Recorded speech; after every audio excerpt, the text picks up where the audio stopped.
एक समय की बात है। एक राज्य में एक प्रतापी राजा राज करता था। एक दिन उसके दरबार में एक विदेशी आगंतुक आया और उसने राजा को एक सुंदर पत्थर उपहार स्वरूप प्रदान किया। राजा वह पत्थर देख बहुत प्रसन्न हुआ।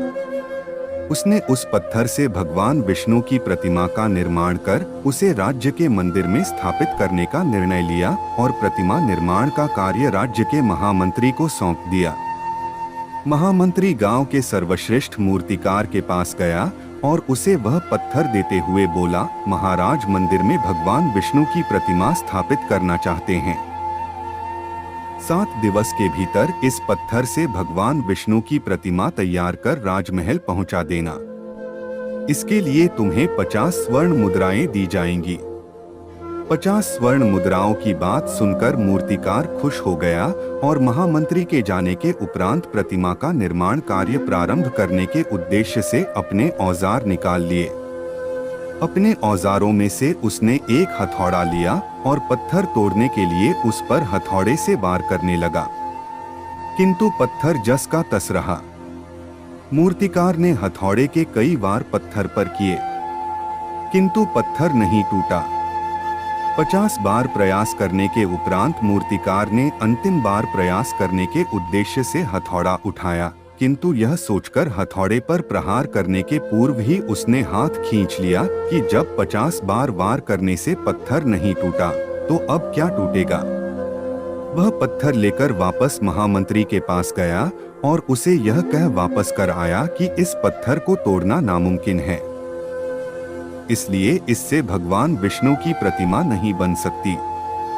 महामंत्री को राजा का आदेश हर स्थिति में पूर्ण करना था, इसलिए उसने भगवान विष्णु की प्रतिमा निर्मित करने का कार्य गांव के एक साधारण से मूर्तिकार को सौंप दिया। पत्थर लेकर मूर्तिकार ने महामंत्री के सामने ही उस पर हथौड़े से प्रहार किया और वह पत्थर एक बार में ही टूट गया। पत्थर टूटने के बाद मूर्तिकार प्रतिमा बनाने में जुट गया। इधर महामंत्री सोचने लगा कि काश पहले मूर्तिकार ने एक अंतिम प्रयास और किया होता तो सफल हो गया होता और 50 स्वर्ण मुद्राओं का हकदार बनता। सीख मित्रों, हम भी अपने जीवन में ऐसी परिस्थितियों से दो चार होते रहते हैं।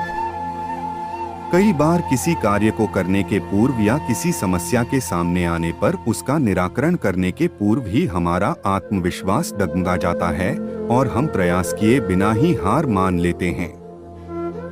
कई बार हम 1-2 प्रयास में असफलता मिलने पर आगे प्रयास करना छोड़ देते हैं, जबकि हो सकता है कि कुछ प्रयास और करने पर कार्य पूर्ण हो जाता या समस्या का समाधान हो जाता। यदि जीवन में सफलता प्राप्त करनी है तो बार बार असफल होने पर भी तब तक प्रयास करना नहीं छोड़ना चाहिए जब तक सफलता नहीं मिल जाती। क्या पता जिस प्रयास को करने के पूर्व हम हाथ खींच ले वही हमारा अंतिम प्रयास हो और उसमें हमें कामयाबी प्राप्त हो जाए।